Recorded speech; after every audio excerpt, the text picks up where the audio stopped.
Hoy vamos a dividir este video en dos partes. En la primera parte vamos a hablar de lo que es epopeya, porque ya estamos terminando, ¿cierto?, esta unidad. Y nuestro objetivo va a ser sintetizar los contenidos trabajados en la unidad. Y la segunda parte vamos a verla, ¿cierto?, a continuación. Comencemos entonces con lo que es la epopeya para ir sintetizando a grandes rasgos. Cuando vimos epopeya, nosotros hablábamos del origen del término. Y en sí, epopeya, ¿cierto?, es un poema narrativo de carácter épico. Un poema narrativo, ¿cierto?, porque se relatan sucesos, se van a contar sucesos notables, heroicos, vividos por personajes nobles, extraordinarios, que sus hazañas, ¿cierto?, son de interés para un pueblo entero o una nación. Estas epopeyas son escritas en versos y relatan las hazañas de un héroe o de un pueblo, y es una narración, el contar algo, extensa, en verso o prosa. Y se relatan, ¿cierto?, las hazañas que son trascendentales, que son dignas de ser recordadas. ¿Por qué son importantes las epopeyas? Porque fueron, ¿cierto?, la primera manifestación artística narrativa, en donde el escritor, en donde el artista, el autor, buscaba mantener, ¿cierto?, lo que es el aspecto artístico y estético del texto. Además, se buscaba mantener lo que es la belleza dentro de la obra literaria. También recordemos que, una vez más, ¿cierto?, se contaban episodios relevantes, sucesos que merecían ser recordados en el tiempo, que habían afectado a alguna nación o a algún pueblo. El objetivo, por lo tanto, es nacionalista, es decir, contar sucesos que conforman la identidad de un pueblo. Es común también que se incluyan personajes divinos o mitológicos que intervienen en los hechos, que afectan el desarrollo de la historia, y todo lo que es la epopeya, todas las hazañas de este héroe exaltan las características deseables en una persona. Cuando hablamos de los orígenes de la epopeya,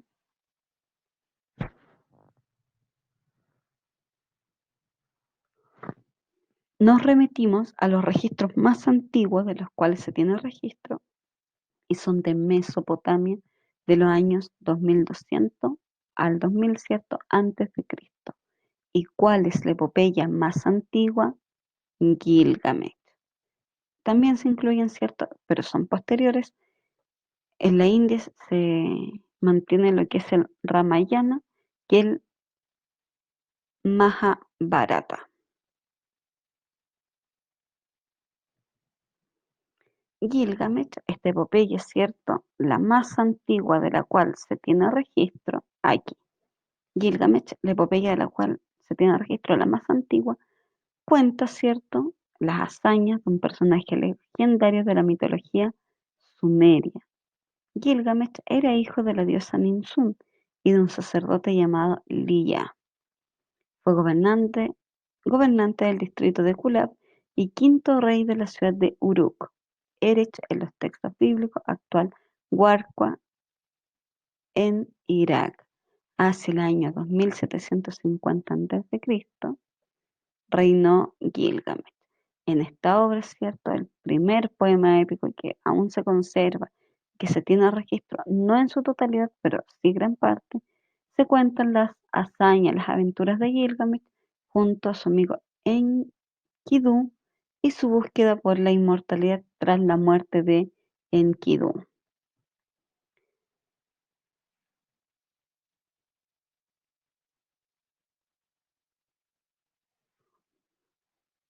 Posterior a esto, en lo que es la Grecia antigua, se transcribieron las epopeyas de la Ilíada y la Odisea, en donde se relata la guerra de Troya, en la Ilíada, ¿cierto?, todo lo que fue la guerra de Troya, y en la Odisea se relata el regreso de Ulises o de Odiseo a su isla, su reino en donde él gobernaba, que es Ítaca.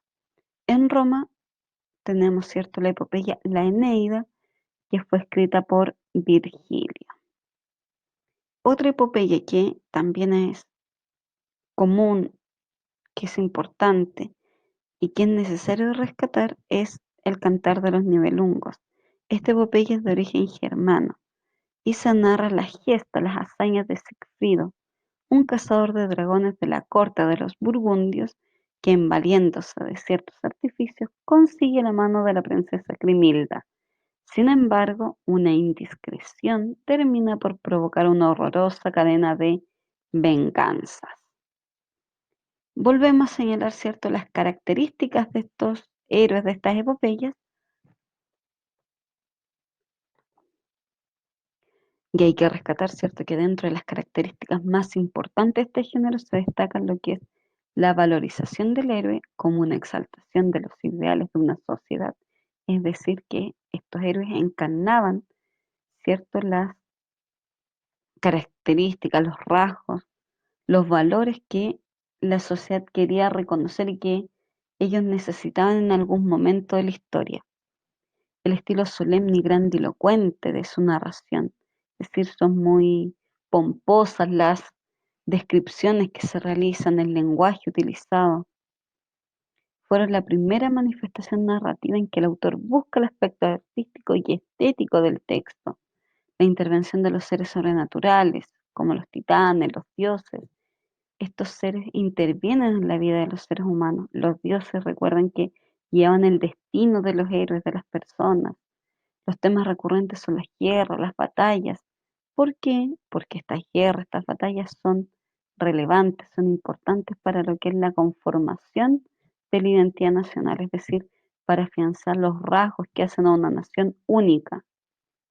Y los personajes generalmente invocan a los dioses para que los guíen y los poetas para la narración, ¿cierto?, de estas hazañas, invocan a las musas. Las características. Sus protagonistas de la epopeya, ¿cierto?, son guerreros famosos, son dioses, héroes relevantes para un pueblo debido a sus hazañas.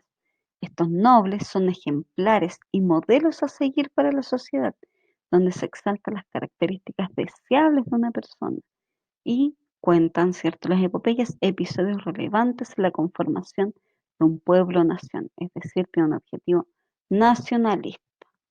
En cuanto a la estructura, tenemos un título en donde se anuncia el acontecimiento principal, luego tenemos la invocación, en donde el autor se encomienda a alguna musa o divinidad para narrar la historia, el clímax, la parte central de la historia, donde se explican los motivos y las causas de la aventura, que sale el héroe, ¿cierto? El desenlace, cómo se resuelve el conflicto y la conclusión, en donde el autor cierra el relato, ¿cierto?, con un mensaje propio o con alguna reflexión. Todo eso hemos visto, ¿cierto?, lo que es la epopeya. Y hoy vamos a hablar un poco de lo que es comprensión de lectura. Ustedes tienen que realizar esta semana una guía de comprensión de lectura y para eso lo primero que necesitamos saber qué significa leer comprensivamente. La lectura es un proceso complejo porque necesariamente nosotros tenemos que descifrar el código lingüístico, es decir, las palabras. ¿Qué nos quiere decir? ¿Qué nos quiere transmitir el autor a través del texto que estamos leyendo? Esto es complejo porque mucha gente sabe juntar letras, es decir, saben lo que dice el texto, pero no saben la interpretación, no logran realizar la interpretación. Por lo tanto, leer comprensivamente significa descifrar el código de la letra impresa para que tenga significado. Como consecuencia de este descifrar, el texto tiene una comprensión. De otro modo, leer es un esfuerzo de buscar, ¿cierto?, lo que es el significado del texto. Ustedes esta semana tienen que leer la obra de Jorge Luis Borges, La forma de la espada. La guía la vamos a proyectar, ¿cierto?, en el horario de clase para irla explicando paso a paso y ahora lo vamos a ver solo de forma general. Solo visualizando esta imagen, ¿de qué podría tratar el cuento? ¿Qué imagen se hacen ustedes? ¿Qué esperan encontrar en el texto? ¿Qué será la forma de la espada? Antes de comenzar a leer, en la guía, ¿cierto? Hay una serie de preguntas que ustedes deben responder para disponerse a la lectura.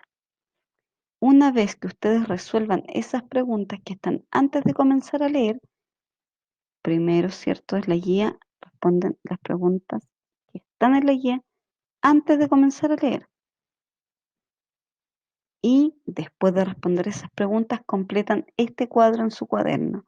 Le dan una mirada rápida al texto, ¿cierto?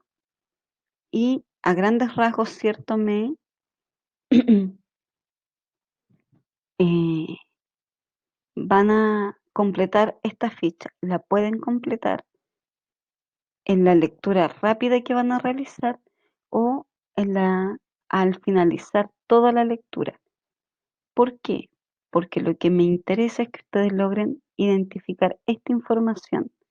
Lo primero es localizar, ¿cierto? En dónde se ubica la historia, en dónde está el detalle, ¿cierto? De lo que es el ambiente físico y lo que es el tiempo y el lugar. Luego, los personajes. ¿Quiénes son los personajes? ¿Quiénes interactúan dentro de la obra? ¿Cuál es el problema que se relató dentro del cuento La forma de la espada? ¿Qué acción se lleva a cabo para solucionar este problema? ¿Y cuál es el resultado? Esto deben completarlo en su cuaderno. Lo copian tal cual y lo completan. Ahora bien, ¿qué estrategias ustedes pueden utilizar para lograr comprender en profundidad el texto, la forma de la espada o cualquier tipo de texto? Lo primero es subrayar las palabras claves. ¿Cuáles son las palabras claves? Las que se repiten a lo largo de todo el texto. No es necesario que aparezca siempre la misma palabra repetida, pero sí va a aparecer una palabra y va a aparecer un sinónimo de esa palabra. No sé, va a decir casa y luego va a decir hogar o va a decir morada. Se van a utilizar sinónimos. Cada vez que se repita un concepto, ustedes lo subrayan. ¿Para qué les va a servir esto? Porque una vez que ustedes tienen cuáles son las palabras claves, pueden identificar el tema central por párrafo. Una vez que identifican el tema central por párrafo, ustedes hacen un resumen para poder comprender el texto. Después ya no es necesario que relean todo el texto. Van a poder releer, ¿cierto?, el resumen que hicieron por párrafo y complementar, ¿cierto?, su interpretación.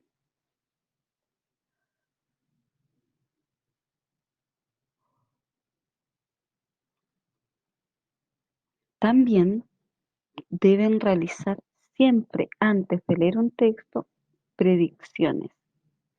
Van a predecir, ¿cierto?, qué cosas van a encontrar dentro del texto.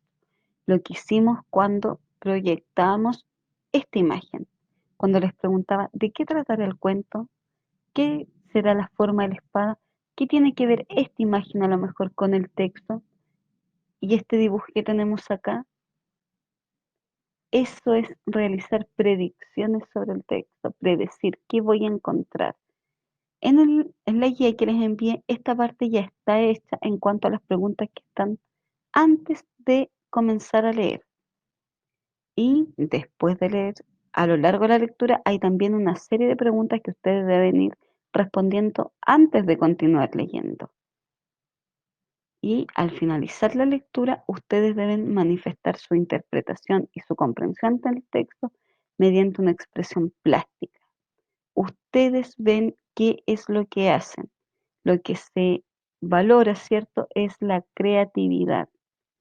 Ustedes pueden hacer un dibujo, pueden hacer, no sé, una escultura a partir de material reciclado, pueden realizar eh, algún meme a lo mejor, algo plástico, algo manual, algo en donde se manifieste su creatividad, su interpretación y su comprensión de el texto. Entonces, hemos visto que el leer es un proceso bastante complejo, pero además, ¿cierto?, de las estrategias que hemos visto aquí, el subrayar, el realizar un resumen, realizar predicciones, responder preguntas a lo largo del texto, responder a lo mejor preguntas al finalizar el texto o realizar crear una expresión plástica para manifestar su interpretación y su comprensión. ¿Conocen alguna otra estrategia de comprensión de lectura? Esa es la primera pregunta, ¿cierto? La segunda pregunta es, ¿por qué creen que es complejo el comprender a cabalidad un texto? ¿En dónde creen que radica, cierto, esta dificultad?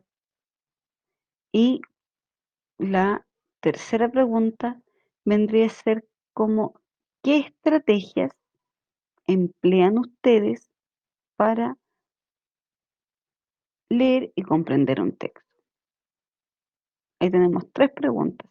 Y la cuarta es, ¿por qué es importante comprender lo que leemos? Porque la lectura para nuestro día a día, para la vida diaria, ¿es importante o no? ¿Será importante que yo comprenda lo que leo o solo con el hecho de saber a lo mejor lo que dice ahí sin comprenderlo a cabalidad en profundidad basta? ¿Ustedes qué piensan?